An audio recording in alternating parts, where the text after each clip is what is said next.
Hello everyone, मैं हूं सुधांशु सिंह और मैं आपके लिए लेकर के आया हूं कॉमेट के 2025 लास्ट ईयर का क्वेश्चन पेपर, उसका सॉल्यूशन। और जैसा कि आप सबको पता है कि कॉमेट के में 1 घंटे में 60 क्वेश्चंस करने होते हैं और इनको सॉल्व करने के लिए हमको क्या शॉर्टकट्स चाहिए, क्या मेथड्स चाहिए, क्योंकि हर क्वेश्चन 1 मिनट पॉसिबल तो नहीं है सॉल्व करना। तो उसके लिए हमें थोड़ा सा क्या क्या स्ट्रेटजीज यूज हो सकती हैं, किस क्वेश्चन को करना है, किस क्वेश्चन को स्किप करना है और किस क्वेश्चन को कम से कम समय में ज़्यादा से ज़्यादा सवाल किए जा सकते हैं, इस पर आज हम डिटेल में चर्चा करेंगे। तो हम शुरू करते हैं क्वेश्चन नंबर 1 से। अगर हम क्वेश्चंस को देखें तो कैसे न्यूमेरिकल होगा, कैसा अप्रोच होगा, इन सब बातों पे हम बात करेंगे। तो फर्स्ट क्वेश्चन की अगर हम बात करें तो फर्स्ट क्वेश्चन बोलता है according to the Bohr theory of hydrogen atom the speed of the electron. तो first of all if you remember the formula और relation then it's good, you can tick and move on. That is speed is directly proportional to 1/n। ठीक है, velocity in nth orbit is proportional to 1/m। तो अगर ये पता है आपको तब तो आप इसको सॉल्व करके टिक करके मूव करें, लेकिन अगर नहीं पता है तो एक छोटा सा स्टेप है, क्योंकि हमें पता है कि जो स्पीड है, वेलोसिटी, और यहाँ पर आता है centrifugal force which is mv²/r। This r is the radius of the nth orbit, और यहाँ पर एक आता है electrostatic force of attraction which is kZe²/r²। तो we can say that kZe²/r² is equal to mv²/r। This is our first relation. और second relation है कि angular momentum of the electron in nth orbit which it is mvr। It is equal to nh/2π।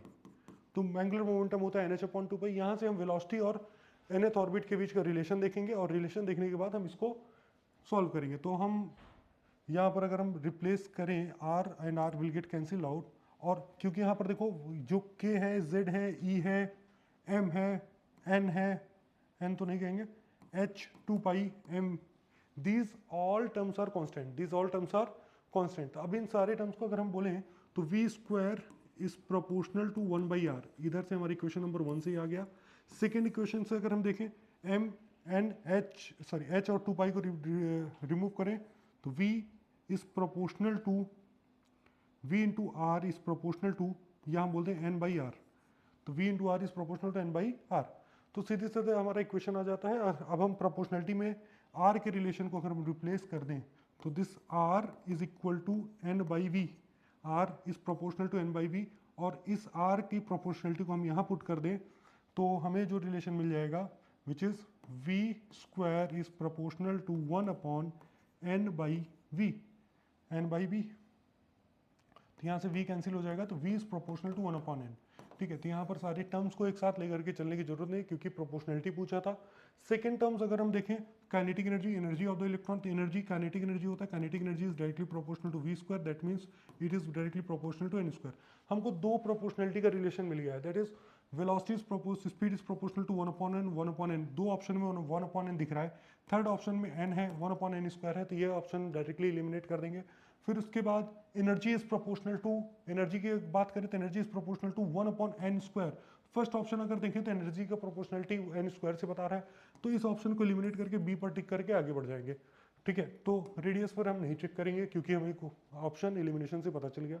Next we will move on to the question number 2 which is the particle of mass m at rest decays into two masses m1 m2 और with non zero velocity the ratio of the D Broglie wavelength. तो D Broglie wavelength, इसका direct formula हमको याद होना चाहिए, which is D Broglie wavelength is given by h/p। Sorry, D Broglie wavelength is given by h/p। तो अगर हम D Broglie wavelength की बात करें तो विच इज h/p। तो अगर यहाँ पर देखना थोड़ा सा सवाल पे, मास m at rest decays into m1 and m2। अगर एक मास है जो दो पार्ट में डिके कर रहा है, according to the law of conservation of linear momentum, दोनों ही मासेस का लीनियर मोमेंटम सेम रहेगा। अगर दोनों मासेस का लीनियर मोमेंटम सेम होगा तो पहले मास का de Broglie wavelength it is h1/p1, दूसरे मास का de Broglie wavelength it is h/p2।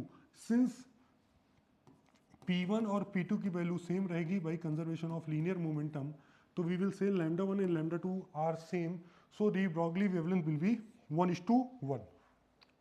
अगले क्वेश्चन की बात करें अगर हम, तो नेक्स्ट क्वेश्चन बोलता है कि the nuclear force are centre forces independent of the spin और electron have short range dominance over a distance of about few fermi. तो this statement is correct. Nuclear force 2 fermi के distance तक dominate करता है, फिर उसके बाद और it is the strongest force, obvious it is stronger than the electromagnetic force, then again are independent of the nuclear charge, तो चार्ज पे डिपेंड नहीं करता। तो these three statements are correct and when we talk about the independent of axis of electron, तो nuclear force depends on the axis of electron. Okay, तो spin of electron sorry. तो इसमें पूछा which of the above is not true, तो option number A is not true and C B option is saying A, तो correct statement will be B, correct answer will be B. तो next moving to the question number 4 which says two light rays of A and B travel from medium A into the from medium into a air, तो एक medium से air में जा रहा है at a angle of incidence 15 degree and 42 degree respectively. In the medium the light travel 3 centimetre in 0.2 second, nano second sorry 0.2 nano second. तो medium में light 3 centimetre 0.2 nano second में मूव किया है। Will there be total internal reflection, तो total internal reflection के लिए हमको चाहिए होगा क्रिटिकल एंगल, और क्रिटिकल एंगल के लिए चाहिए होगा रिफ्रैक्टिव इंडेक्स, रिफ्रैक्टिव इंडेक्स के लिए चाहिए होगा हमको speed of light in that medium, और स्पीड ऑफ लाइट हमको दिया हुआ है। ठीक है, तो हम बोल देते हैं refractive index is equal to speed of light in a medium, sorry speed of light in vacuum upon speed of light in that medium.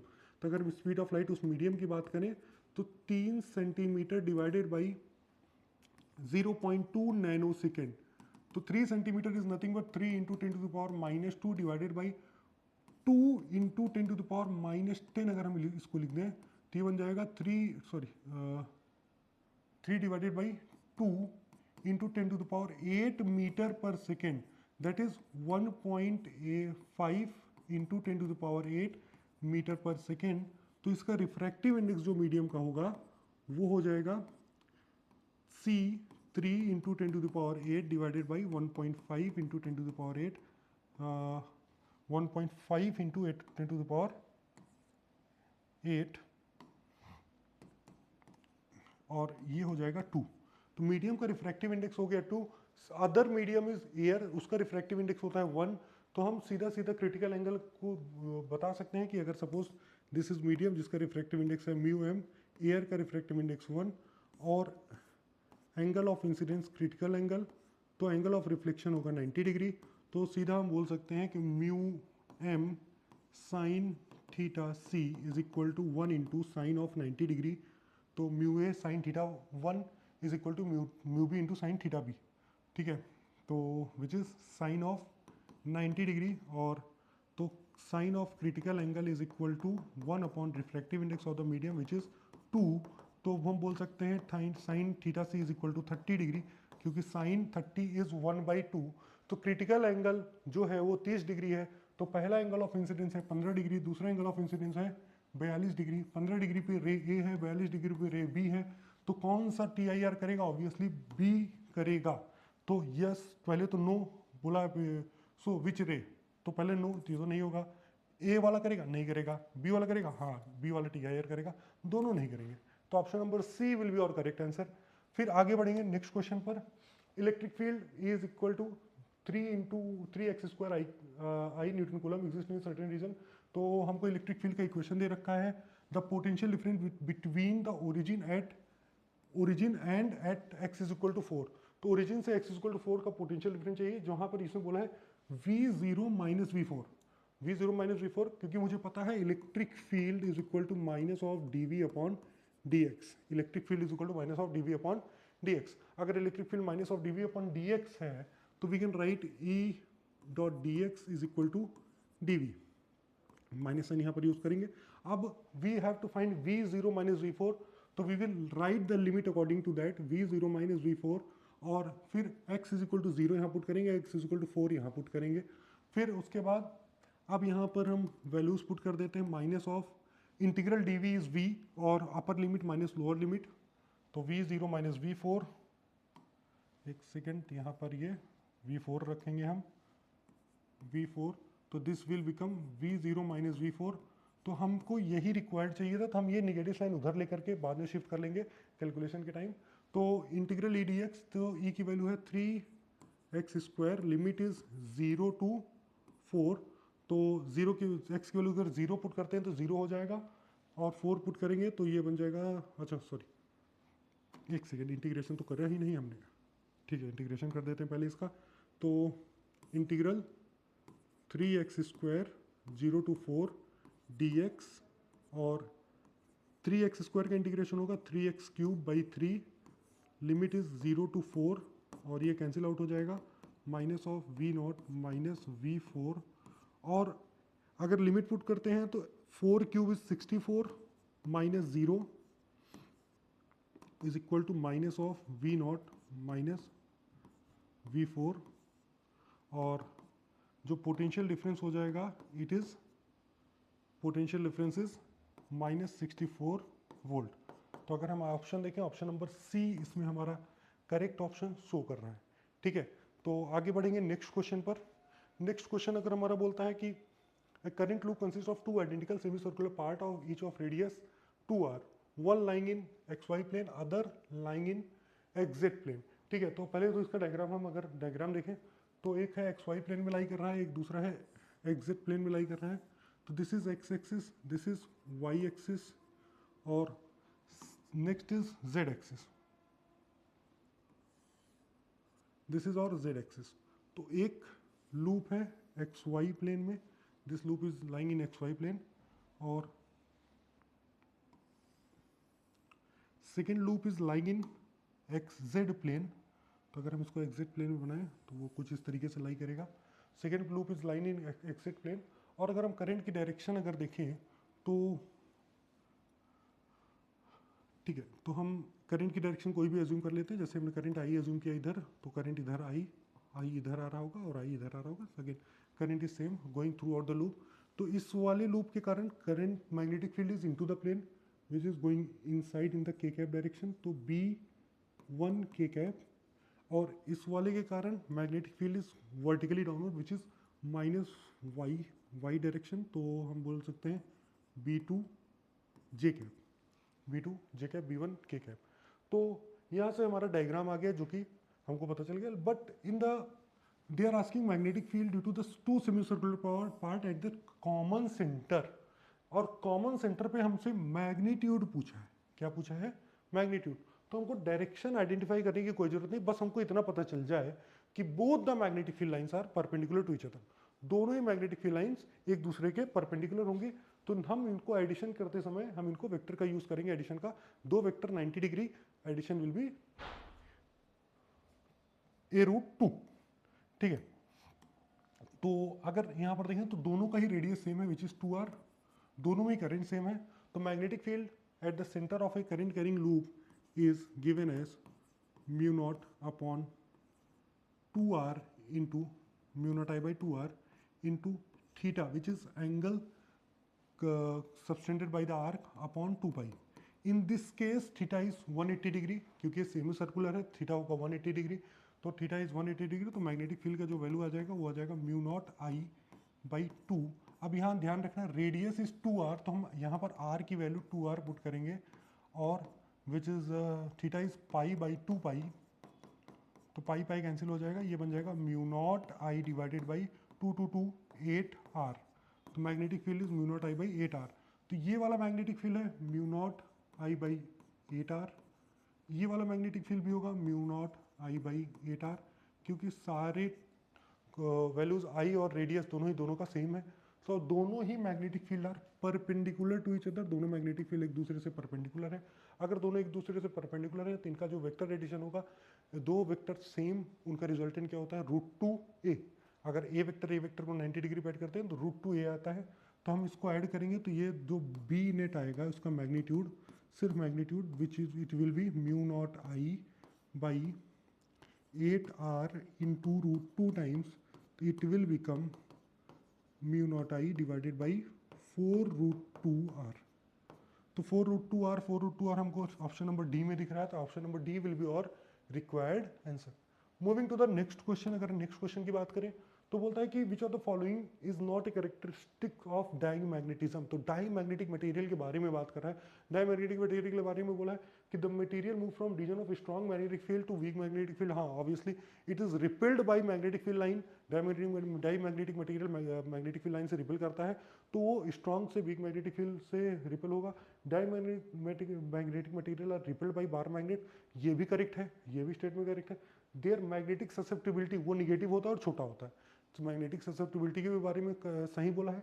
तो दिस ऑप्शन नंबर बी की अगर हम बात करें, origin of diamagnetism is the spin of electron. तो diamagnetism spin के कारण नहीं होता है, क्योंकि स्पिन वाले इलेक्ट्रॉन और एंटी स्पिन वाले इलेक्ट्रॉन डाईमैग्नेटिक मटेरियल में उनका काउंट बराबर होता है। इसके कारण net magnetic movement inside the diamagnetic material हो जाता है जीरो। और जब नेट मैग्नेटिक मूवमेंट जीरो हो जाता है तो according to the Lenz law, तो जो इलेक्ट्रॉन किसी एक सर्कुलर ऑर्बिट में घूम रहा है वो एक सर्कुलर लूप की तरह बिहेव करता है, जिसके पास कोई मैग्नेटिक प्रॉपर्टी नहीं होती। स्पिन इलेक्ट्रॉन और एंटी स्पिन इलेक्ट्रॉन के कारण मैग्नेटिक मूवमेंट नेट जीरो हो जाता है और इलेक्ट्रॉन उस ऑर्बिट में घूम रहा है। और जब लेंस लॉ हम अप्लाई करते हैं तो डाई मैग्नेटिक मटेरियल जब कोई एक्सटर्नल मैग्नेटिक फील्ड लाइन उस लूप में पेनिट्रेट करने की कोशिश करता है तो according to the Lenz law it will repel, it will produce additional magnetic field line d phi by d t के कारण, ठीक है, rate of change of flux को अपोज करेगा। तो यहाँ पर जो बी है this is not the characteristic property. Spin of electron के कारण पैरामैग्नेटिक मटेरियल फेरोमैग्नेटिक मटेरियल में मैग्नेटिक प्रॉपर्टी आती है, डाई मैग्नेटिक मटेरियल में मैग्नेटिक प्रॉपर्टी नहीं आती। आगे बढ़ेंगे अगले सवाल पर। तो बोला है कि an inductor is connected across a capacitor, oscillation of energy के इज सेट अप, ठीक है। तो एनर्जी जो इसमें सेट हुई है दैट इज के। तो पहले तो हम इसका डायग्राम बना लेंगे। तो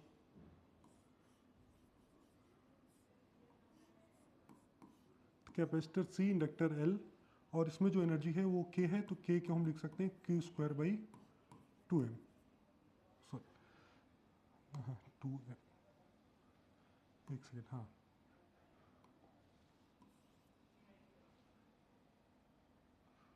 ठीक है, क्यू स्क्वायर बाई 2c।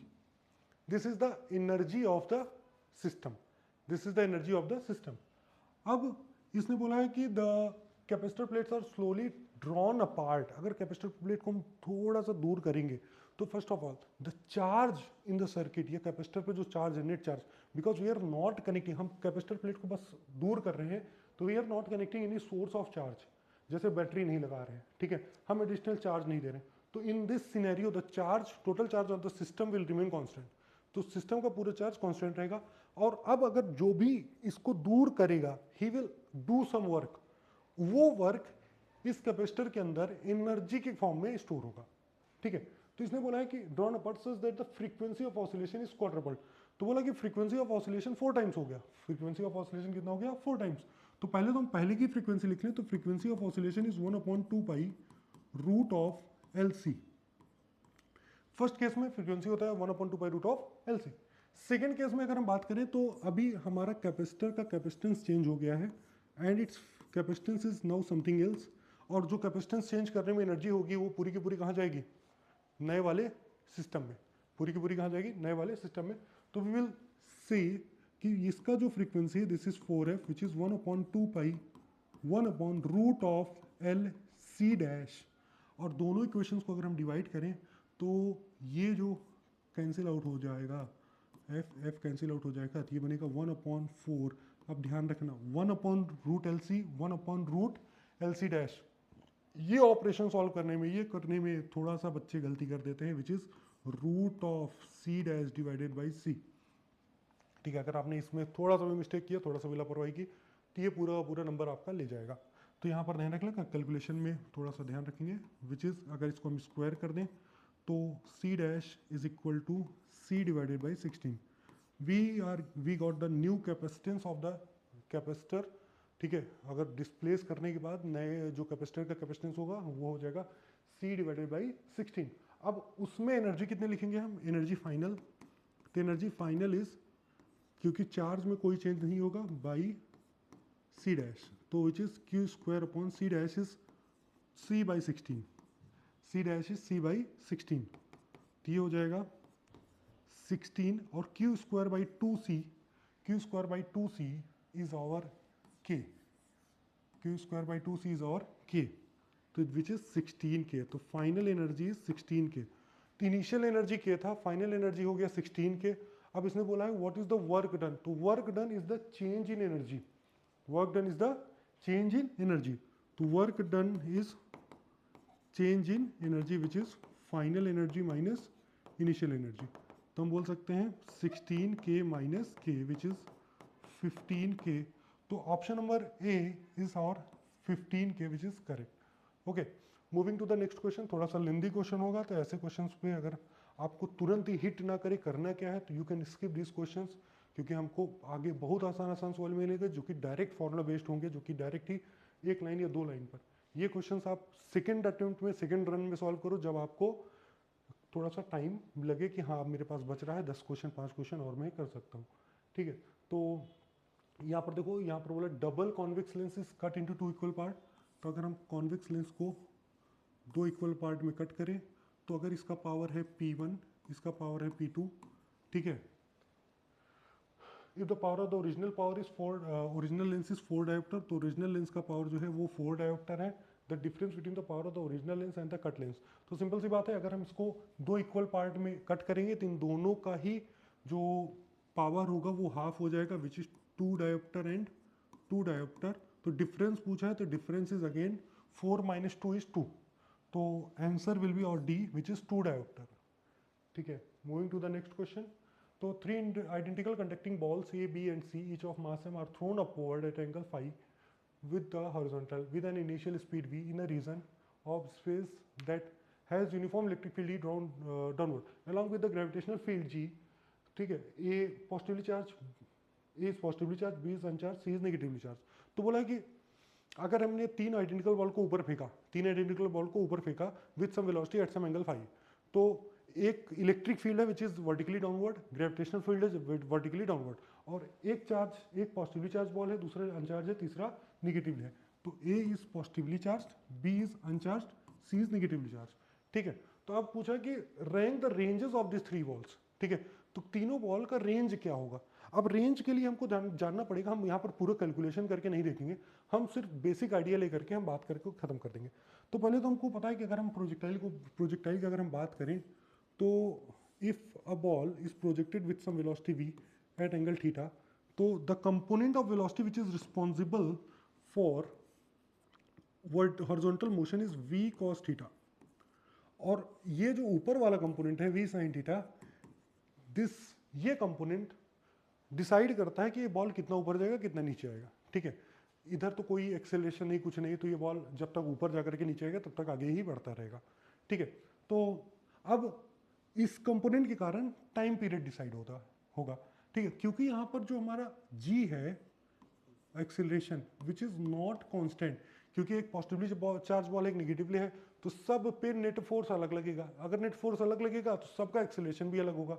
तो हम इस पर देखें, तो जो टाइम ऑफ फ्लाइट है, time of flight is given by u sin theta divided by g effective. ठीक है, तो u sin theta divided by g effective, और जो रेंज है, range is given by v cos theta, sorry u cos theta, अगर ये v था तो v ही लेंगे हम इसको, सॉरी। ठीक है, हाँ,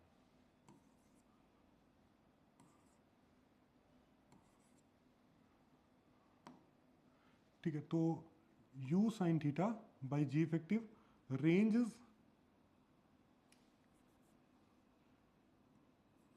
v sin theta divided by g effective, v cos theta into time period.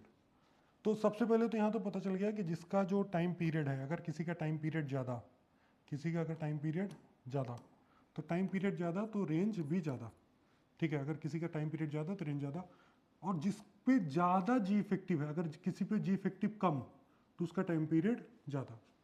ठीक है, तो जी इफेक्टिव कम, टाइम पीरियड ज़्यादा, टाइम पीरियड ज़्यादा तो रेंज ज़्यादा। तो मैक्सिमम रेंज उसी का होगा जिसपे सबसे कम value of effective gravitational force या इफेक्टिव डाउनवर्ड फोर्स लग रहा होगा। ठीक है, तो अगर हम तीनों बॉल्स को देखें, तो electric field is vertically downward, electric field is vertically downward, and gravity is again vertically downward. All the 3 balls are in somewhere in the air, which is first one is positively charged, uncharged, B है, और negatively charged. तो अगर positive charge पे देखो तो नीचे के direction में QE फोर्स लग रहा होगा along with mg, इस पर सिर्फ और सिर्फ mg लग रहा है, इस पर जो फोर्स लग रहा है वो QE ऊपर लग रहा होगा और mg नीचे लग रहा होगा।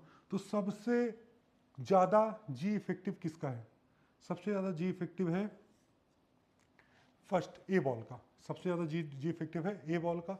सबसे कम जी इफेक्टिव किसका है? सी बॉल का। तो g effective is least for ball number C. तो जी इफेक्टिव सबसे कम बॉल नंबर सी का होगा, सबसे ज़्यादा time of flight ball number C का होगा, सबसे ज़्यादा रेंज बॉल सी का होगा। तो अब यहाँ पर देख लेते हैं सबसे ज़्यादा range R C is the biggest, यहाँ पर दिखा रहा है, यहाँ पर दिखा रहा है, ये नहीं होगा, ये नहीं होगा। तो ए और सी ऑप्शन। आर ए और आर बी भी बराबर नहीं होंगे, क्योंकि इसका जी इफेक्टिव ज़्यादा और इसका जी इफेक्टिव कम।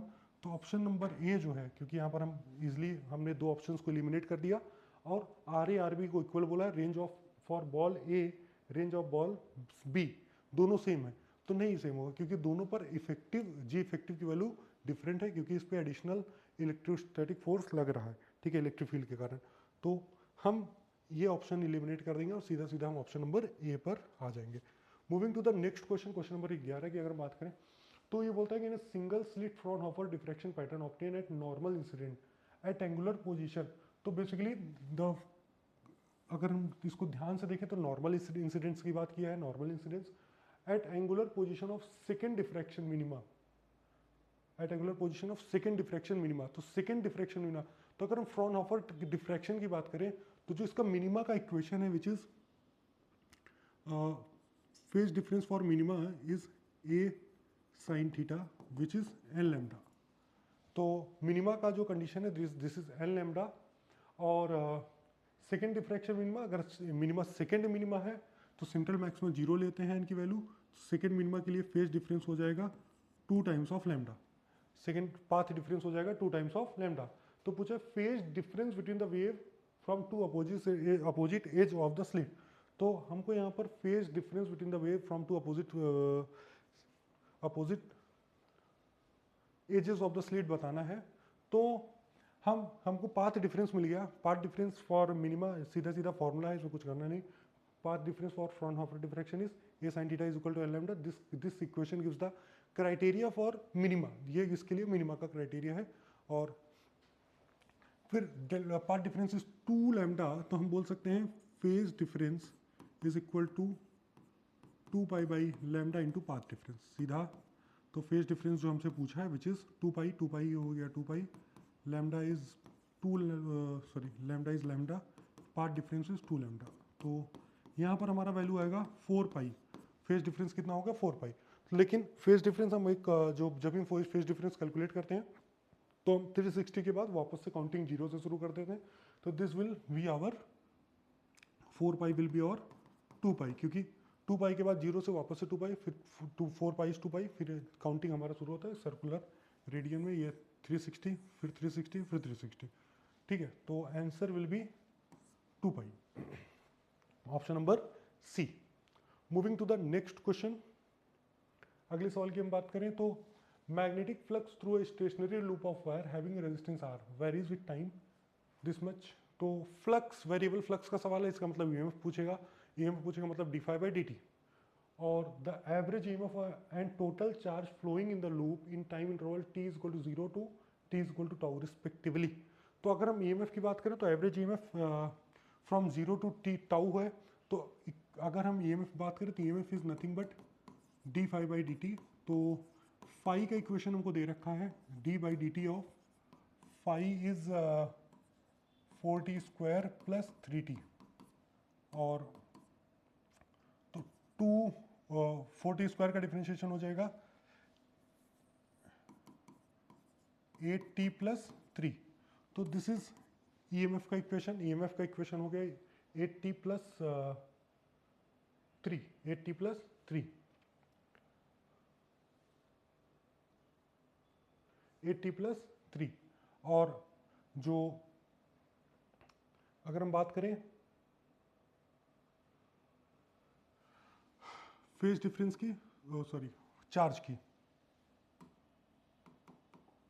अच्छा हमसे एवरेज ईएमएफ पूछा है, तो एवरेज ईएमएफ के लिए हम इक्वेशन जो यूज करेंगे दैट इज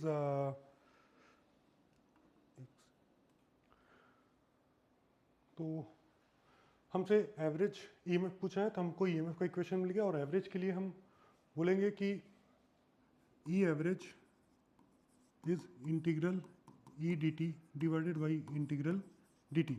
तो for a time duration of 0 to tau 0 to tau. तो this is the equation of EMF, और ईएमएफ का एवरेज अगर हमको लिखना हो तो हम ई डी टी लिखेंगे। तो ई d T is again A T plus 3 divided by integral d t, और फ्रॉम 0 to टाउ, और divided by d T from 0 to tau. तो विच इज अगेन 8t का integration 8t square by 2 which is 4t, which is 4t। तो 4t plus 3t limit is 0 to tau again divided by tau. तो ये बन जाएगा हमारा, अगर हम इसको टाउ की value 4t square, sorry 4t square, और अगर टाउ की वैल्यू पुट करें t से डिवाइड, टाउ से डिवाइड भी कर दें, तो ये बन जाएगा 4 टाउ प्लस 3। तो this is average EMF, this is average EMF 4 tau plus 3। तो 4 टाउ प्लस 3 हमको दो ऑप्शन में दिख रहा है, सी और डी, तो ए और बी तो नहीं होगा।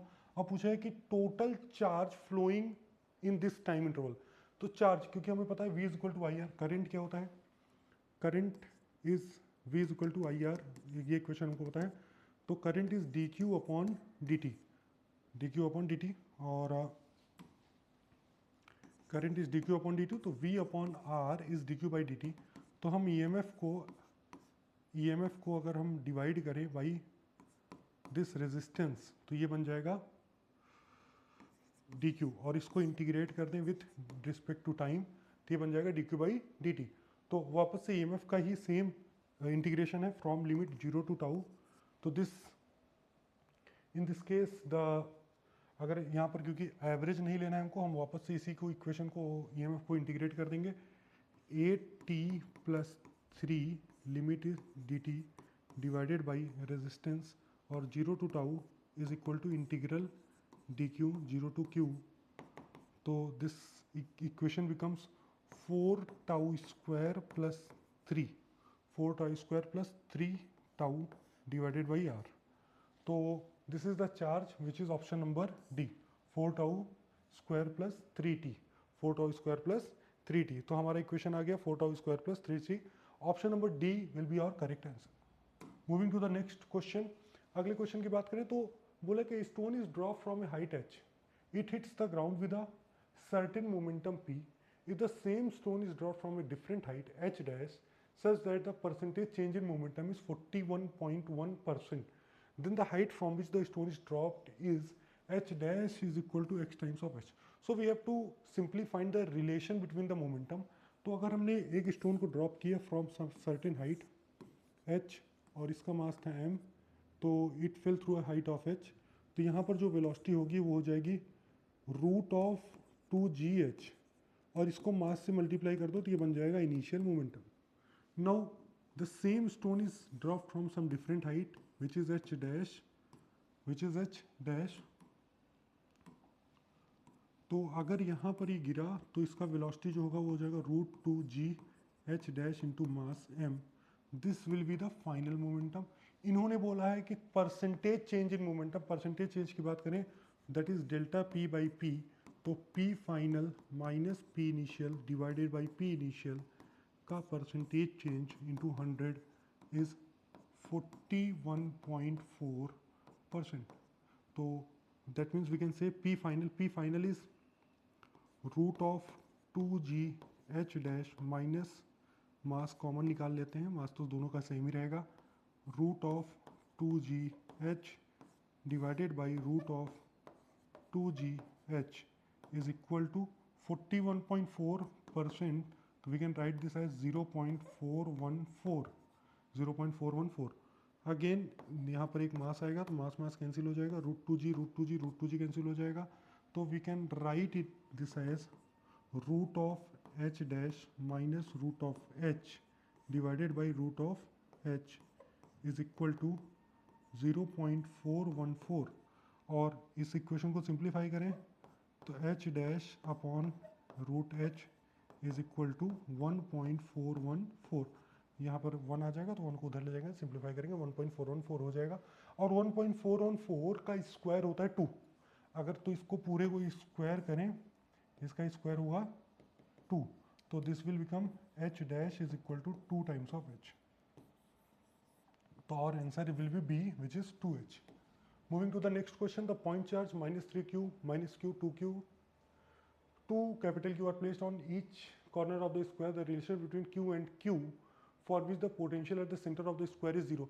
तो सेंटर ऑफ द स्क्वायर मतलब कि cross section of the diagonal, और क्योंकि चार्जेस सारे के सारे कॉर्नर पे रखे हैं, एक स्क्वायर के कॉर्नर पे रखे हैं, that means distance of all this charges from the square corner is same. Centre से सारे चार्जेस का डिस्टेंस सेम होगा. तो अब पोटेंशियल जीरो करने का, क्योंकि potential is K Q by R and R is same for all of them. ठीक है, तो हमको पोटेंशियल जीरो करना है, तो हम लिख देंगे v इज इक्वल टू 0. तो ये पहला चार्ज है -3q, दूसरा चार्ज है -q, तीसरा चार्ज है 2q, चौथा चार्ज है 2 कैपिटल Q. तो पोटेंशियल अगर जीरो करना है तो हम इसके लिखेंगे k3q माइनस साइन के साथ अपॉन डिस्टेंस सेंटर पर d ले लो, तो d सेकेंड चार्ज के कारण -k q by d minus ये प्लस हो जाएगा, तो plus 2q into k by D, and fourth charge के कारण k 2 capital Q by D. k और d सब में कॉमन है, तो इसको अगर हम जीरो से इक्वेट कर देंगे तो इधर चला जाएगा, जीरो खत्म. तो this is -3q minus q plus 2q plus 2 capital Q. और अगर इसको देखो तो -q plus q minus minus ये हो जाएगा प्लस q विच इज़ 0. तो capital Q is equal to small q. तो this will be the required answer which is option number D. ठीक है, तो इस तरीके से हम इसको फटाफट सॉल्व कर सकते हैं. Moving to the next question, अगर अगले सवाल की बात करें तो RLN denotes the resistance and inductance of a material. तो R और L रेजिस्टेंस और इंडक्टेंस बता रहा है, तो then dimension of LR will be. तो LR का डायमेंशन क्या होगा? अगर LR का डायमेंशन हमको चाहिए तो हम L का इंडिविजुअली निकालेंगे, R का इंडिविजुअली निकालेंगे, और इससे हम दोनों का डायमेंशन ले लेंगे. ठीक है, तो पहले तो हमको पता है कि रेजिस्टेंस कहाँ से मिलेगा. तो resistance is V is equal to I R. V is equal to I R, very common equation which we use. और potential is the work done per unit charge. तो potential is again work done per unit charge. Charge की अगर हम बात करें, charge is current into time. ठीक है, तो करंट का डायमेंशन होगा एम्पियर, तो करंट इंटू रेजिस्टेंस. तो रेजिस्टेंस जो होगा that will be work done. Work done होता है force into displacement kg metre square per second square, तो ml स्क्वायर t माइनस 2. तो वर्क डन का डायमेंशन फॉर्मूला है ml स्क्वायर t माइनस 2. ठीक है, चार्ज का डायमेंशन फॉर्मूला हो जाएगा एम्पियर टाइम इंटू एम्पियर, और करंट का हो जाएगा एम्पियर. तो ये हो जाएगा डायमेंशनल फार्मूला फॉर रेजिस्टेंस. तो रेजिस्टेंस का जो डायमेंशनल फार्मूला है वो हो जाएगा ml square t minus 3 a minus 2. और अगर L की बात करें तो L का डायमेंशनल फार्मूला हमको लिखना पड़ेगा. तो L के लिए मैं यहाँ पर लिख दे रहा हूँ, और LR यहीं से मल्टीप्लाई कर दूंगा. तो ये बॉक्स हमारा है जो कि आंसर कंप्लीट करेगा. तो L के लिए हम एनर्जी से रिलेट कर लेते हैं. हमको पता है energy is half LI square. ठीक है, इंडक्टेंस वाले केस में अगर एक तो एनर्जी जो होगा वो कितना हो जाएगा, हाफ LI स्क्वायर. हमको सीधा एक फार्मूला ही तो चाहिए. तो इसका एनर्जी कितना हो जाएगा, एनर्जी का डायमेंशन होगा ml square t minus 2. Half का डायमेंशन होता नहीं है, L का कैलकुलेट ही करना है. ये बन जाएगा a माइनस a प्लस 1. तो इंडक्टेंस का जो डायमेंशन होगा वो हो जाएगा ml square t minus 2 a1 half LI square, sorry, तो हाफ LI स्क्वायर, तो a स्क्वायर. ठीक है, a माइनस 2 नीचे से ऊपर ले जाएंगे तो a माइनस 2. तो बन गया ml square t minus 2 a minus 2. तो अगर L इंटू आर को देखें तो ये m इंटू एम क्या हो जाएगा, इंडक्टर, तो सॉरी ये स्क्वायर बॉक्स लगा दो, m square L power 4 t minus 5 a minus 2 a minus 4. ये बन जाएगा हमारा रिक्वायर्ड आंसर. तो this option is given in m square L4 t minus 5, option number ए. ठीक है, तो नेक्स्ट सवाल को देखेंगे. तो बोला है कि student measure the terminal potential difference V of a cell and internal resistance R as a function of current I flowing through it and draws V versus I graph. The slope and intercept of the graph respectively are. तो यहाँ पर बोला है कि potential, terminal potential difference और internal EMF, sorry EMF of the cell. तो इसमें जो रिलेशन होता है V is equal to E minus I R. तो terminal potential difference is E minus I R. तो आई वर्सेस आर का graph बना रहा है, तो आई वर्सेस आर का ग्राफ बना वी वर्सेस आई का ग्राफ बना रहा है। तो अगर हम किसको, क्योंकि सारे के सारे लीनियर वेरिएबल्स हैं, तो ये एक स्ट्रेट लाइन कर्व बनेगा। और इसका हम इक्वेशन देखें तो होता है y is equal to m x plus c. तो अगर y एक्सिस पे करंट पोटेंशियल को रखा तो x एक्सिस पे रखेगा चार्ज को, तो हम लिख सकते हैं v is equal to minus R into I plus E M F. ठीक है, तो यहाँ पर जो माइनस आर है this is slope, E M F is Y intercept, जो कि हम तो इंटरसेप्ट हो गया। तो हमारा जो रिक्वायर्ड आंसर है, तो the slope is minus R, तो माइनस आर यहाँ दो जगह नहीं होगा तो दोनों जगह कट कर देंगे, और ई, तो ऑप्शन नंबर बी इज और करेक्ट आंसर। ठीक है, नेक्स्ट सवाल पे जाएंगे। तो बोलता है कि galvanometer of resistance 500 ohm is connected to a battery of 4 volt along with the resistance of 3950 ohm in series, a full scale deflection of 30 division is obtained in the galvanometer. तो यहाँ पर एक सेटअप बना है, इसमें बोला है कि फुल स्केल डिफ्लेक्शन आ रहा है, तो गैल्वेनोमीटर लगा दिया जिसका वो है 50 ओम, और रेजिस्टेंस लगा दिया विच इज़ 3950, और बैटरी लगा दिया, बोला 4 वोल्ट की बैटरी है। तो इस केस में फुल स्केल डिफ्लेक्शन करंट मिल रहा है।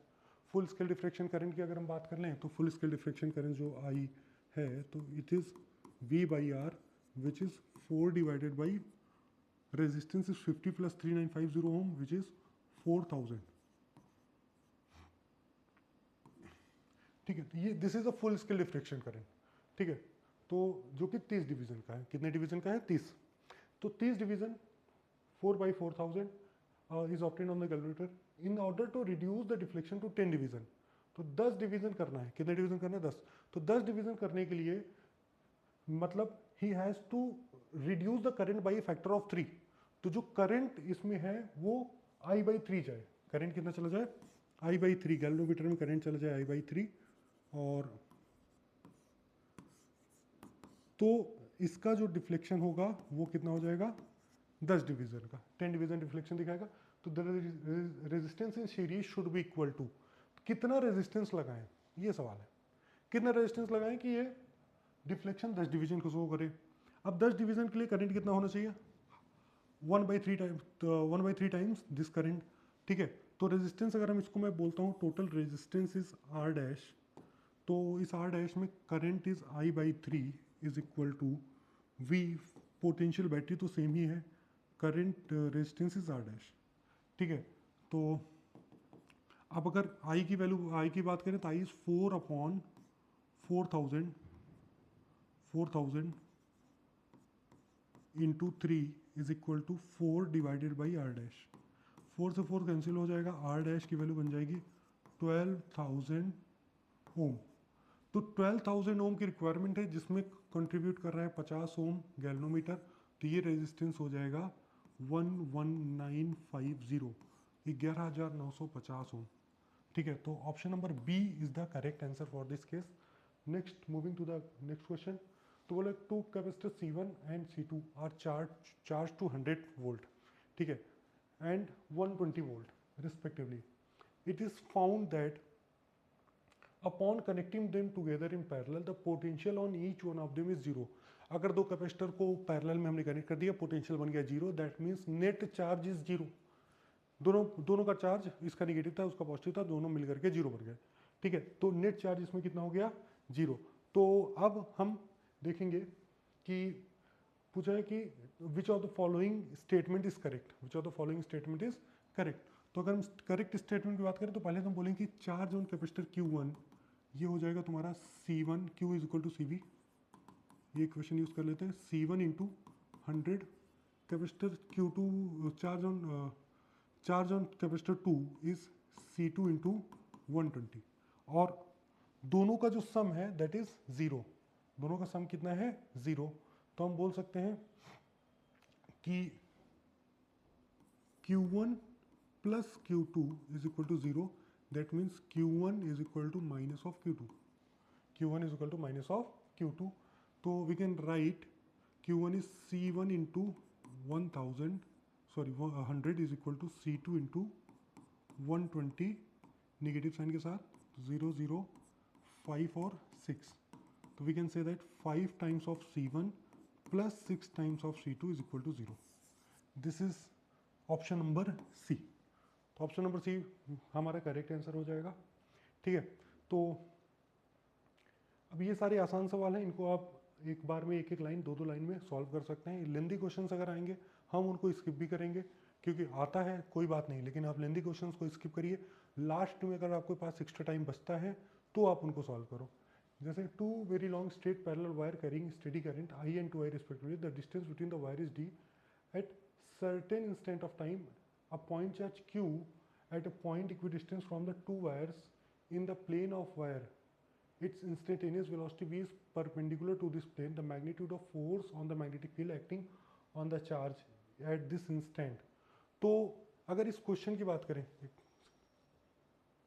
ठीक है, अगर इस क्वेश्चन की बात करें तो इस क्वेश्चन को अगर हम देखें तो हमको लगता है बहुत कैलकुलेशन है, ठीक है, लेकिन अगर थोड़ा सा अगर हम ध्यान से देखें तो करंट कितना है I and 2I. We don't know the direction of current. यहाँ पर डायरेक्शन ऑफ करंट नहीं बोला है. At the distance between the wire is D. Diagram को ध्यान से देखते जाओ, ठीक है. तो current charge is I and 2I, distance between the wire is D. At certain instant of time point charge Q at a point equidistance from the two wire in the plane of the wire.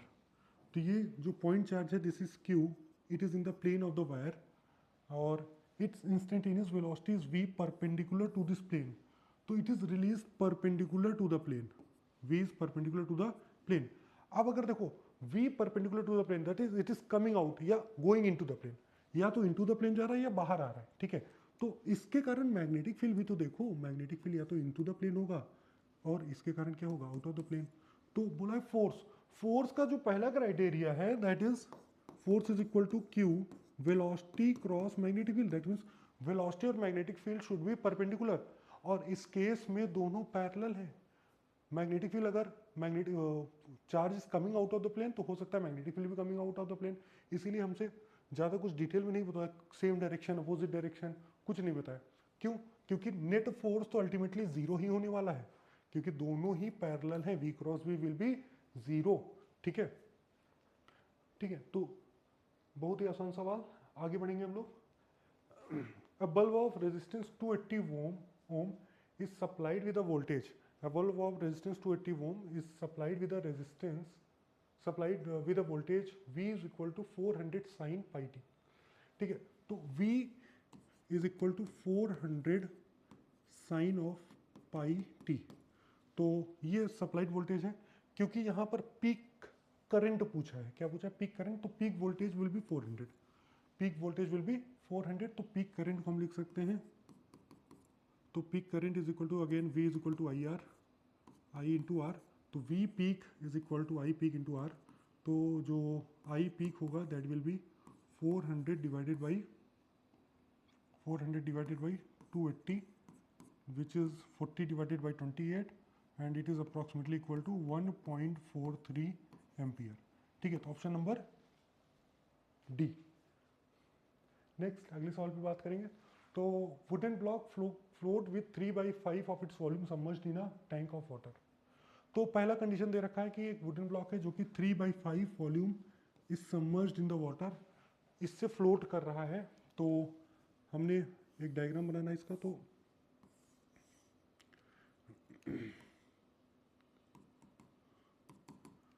यहाँ पर एक wooden block है, this is 3/5 times of V. This much volume is submerged in the water.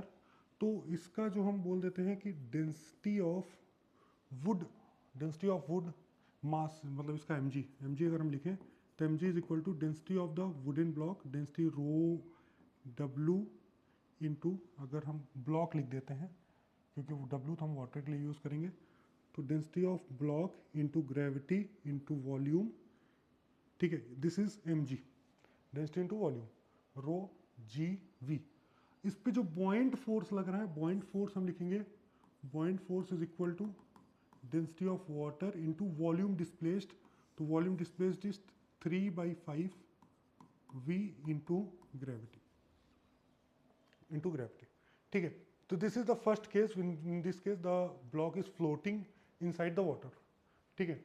Next अगर हम बात करें कि the wooden block float with the half, अच्छा, if a denser liquid is poured into the tank, the wooden block float with half of its volume in the liquid and remaining half in the water. तो आधा volume liquid में है, आधा volume water में है, ठीक है। अगर हमने एक डेंसर वॉल्यूम डाल दिया, ठीक है, डेंसर लिक्विड डाल दिया, तो दैट मीन्स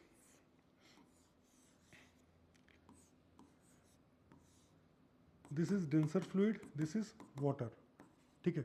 तो V/2 volume is in water, V/2 volume is in denser fluid, ठीक है।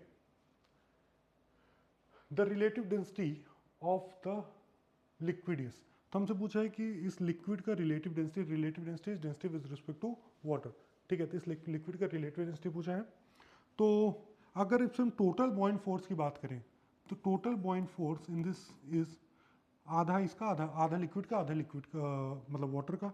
तो density of the liquid into volume of liquid displaced into gravity plus density of water into volume of water displaced into gravity, और this buoyant force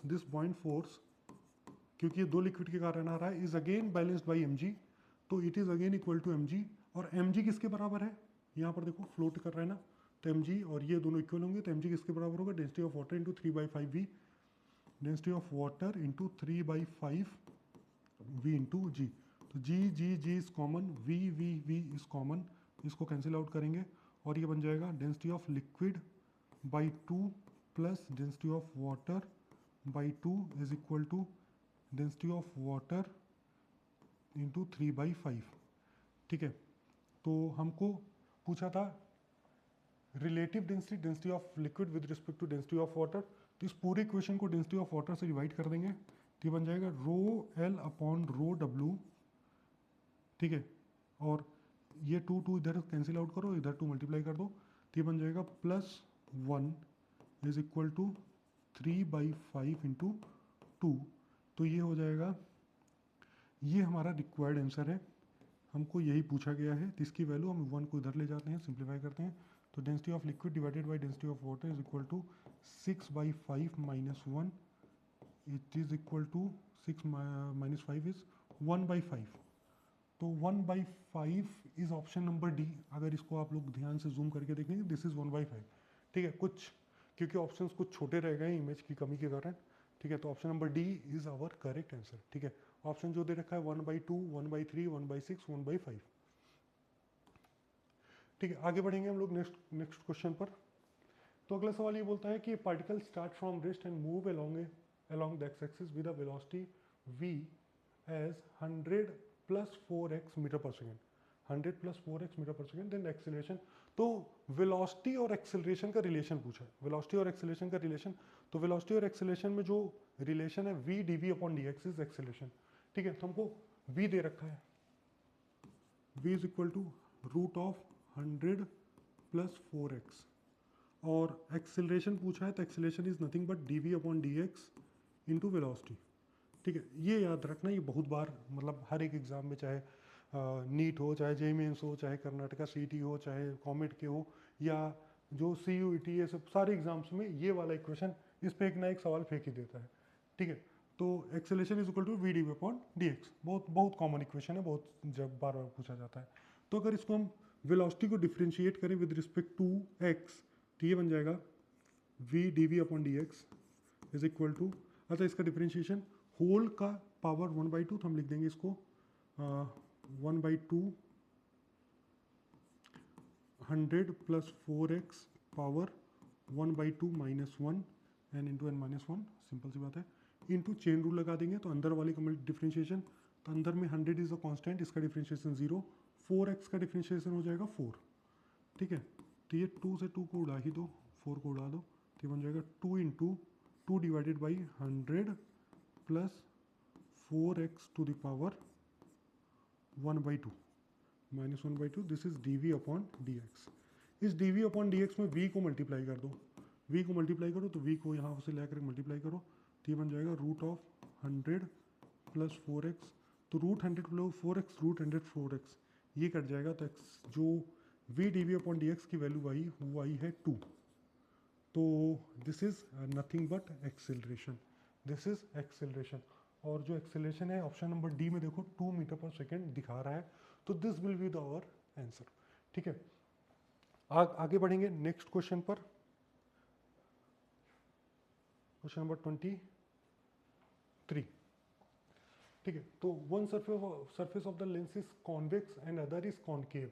If the radius of curvature are r and r respectively, the lens will be convex. तो अगर lens को convex होना है मतलब converging होना है तो उसका फोकल लेंथ पॉजिटिव होना चाहिए। ठीक है, उसका फोकल लेंथ कैसा होना चाहिए? पॉजिटिव। तो पहला सरफेस का radius of curvature is small are capital R, दूसरे का स्मॉल आर। ठीक है, तो एक कंपैरिजन इस पे हमको सिर्फ करना है। अगर हम कंपेयर करें तो पहले सरफेस दूसरे सरफेस का हमको रेडियस ऑफ कर्वेचर दिया हुआ है। ठीक है, और बोला है कि व्हाट मतलब कन्वर्जिंग कब होगा। ठीक है, तो कन्वर्जिंग हम लेंस मेकर फॉर्मूला यूज कर लेते हैं।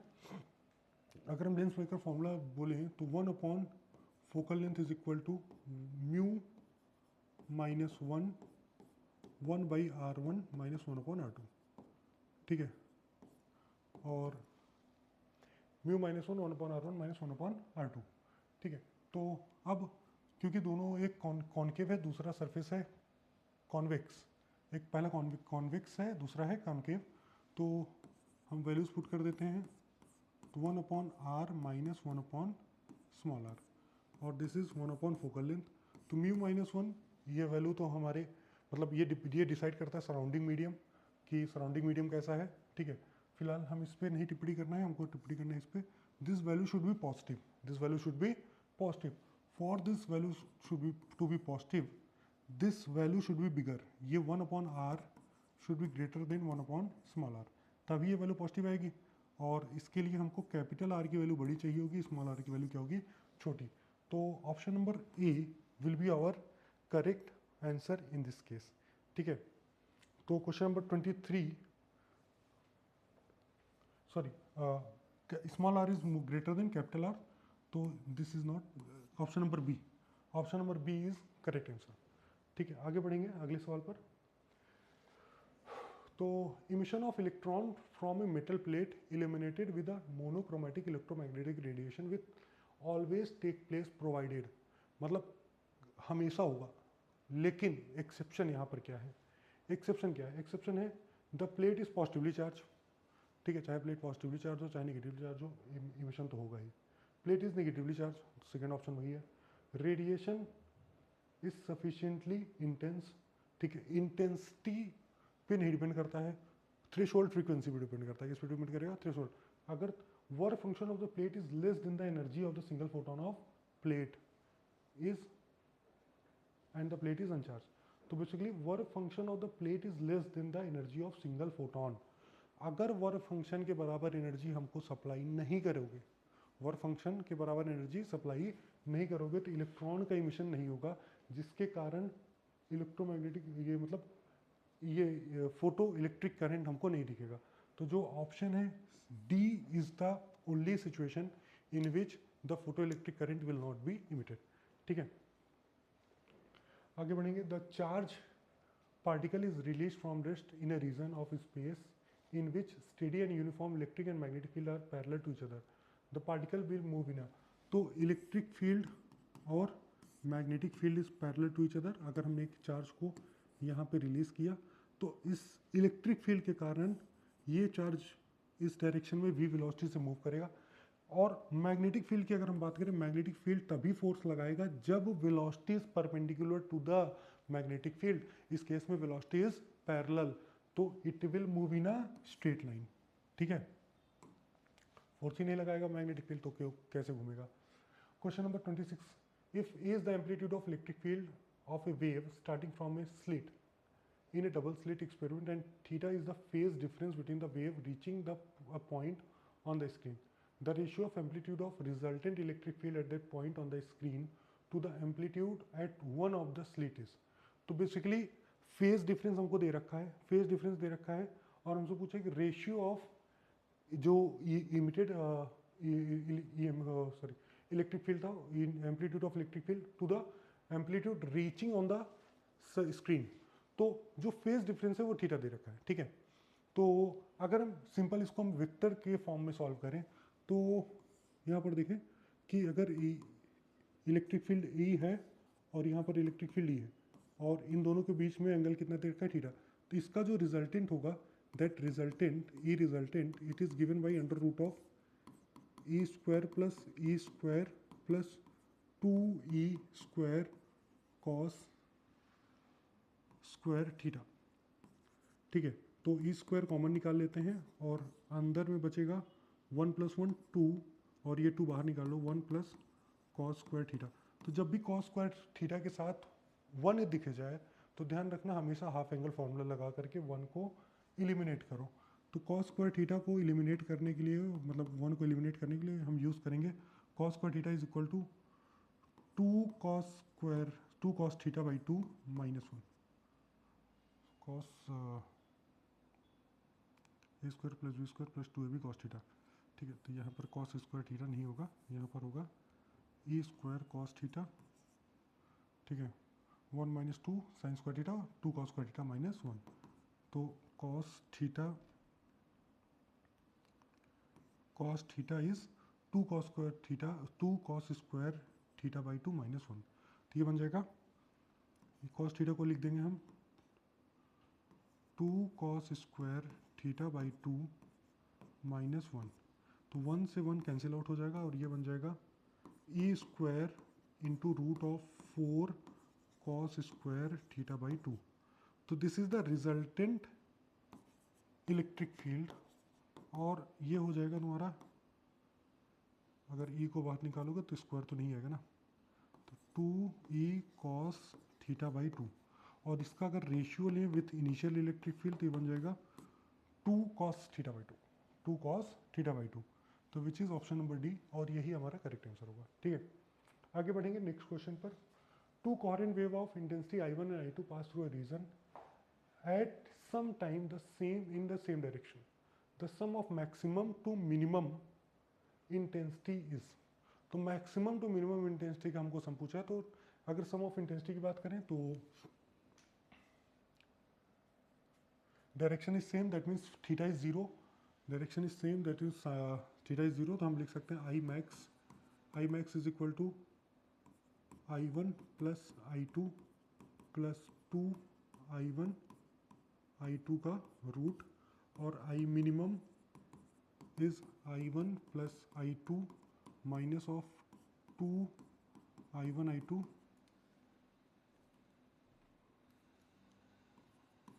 रूट ऑफ I1 I2 और sum of maximum and minimum, ये वैल्यू कट जाएगी।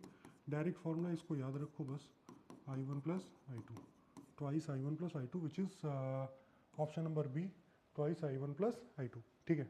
आगे बढ़ेंगे अगले सवाल पर। A silicon and germanium diode has an identical physical dimension. The band gap in silicon is larger. So basically the band gap in silicon is 1.1 electron volt और germanium it is 0.7 electron volt, ठीक है। On applying the identical reverse bias across the diode, the reverse current in germanium is lesser than that of silicon. तो इसका मतलब पूछा reverse current, तो अगर हम कोई भी पोटेंशियल ना लगाएं, हमने सिर्फ सिलिकॉन की बात करें, this is the band gap और यहाँ पर सिलिकॉन के केस में this band gap is 1.1 electron volt और यहाँ पर सिलिकॉन एटम में फ्री इलेक्ट्रॉन्स हैं और जब इन फ्री इलेक्ट्रॉन्स को एक थर्मल एनर्जी मिलेगी, they will get excited and move in the conduction band. ये वैलेंस बैंड में थे और ये मूव करेंगे कंडक्शन बैंड में। अब इनको यहाँ से यहाँ कूद के जाने के लिए they need 1.1 electron volt of energy, लेकिन जब हम जर्मेनियम की बात करें तो जर्मेनियम के केस में this band gap is 0.7 electron volt. तो जो कंडक्शन बैंड में इलेक्ट्रॉन है वो बैलेंस बैंड में अगर जाना चाहते हैं दे नीड लेसर एनर्जी, ठीक है। तो due to thermal excitation it is easier for germanium electron to jump into the valence band और सिलिकॉन इलेक्ट्रॉन को ज़्यादा एनर्जी चाहिए। तो पहली चीज़, reverse current in germanium is easy to generate than silicon, तो but reverse current in germanium lesser, तो ये स्टेटमेंट गलत होगा। Relative magnitude of reverse currents can not be determined, नहीं है तो भाई इसी से डिसाइड कर रहे हैं। रिवर्स करंट इज आइडेंटिकल ना, तो reverse current in germanium is larger than the silicon. तो basically at any thermal excitation, thermal agitation के कारण it is easier for germanium electron to jump into the conduction band, लेकिन silicon electron को उससे ज़्यादा energy लगेगी, तो यहाँ पर ज़्यादा number of electron hole pair create होंगे rather than in case of silicon. ठीक है,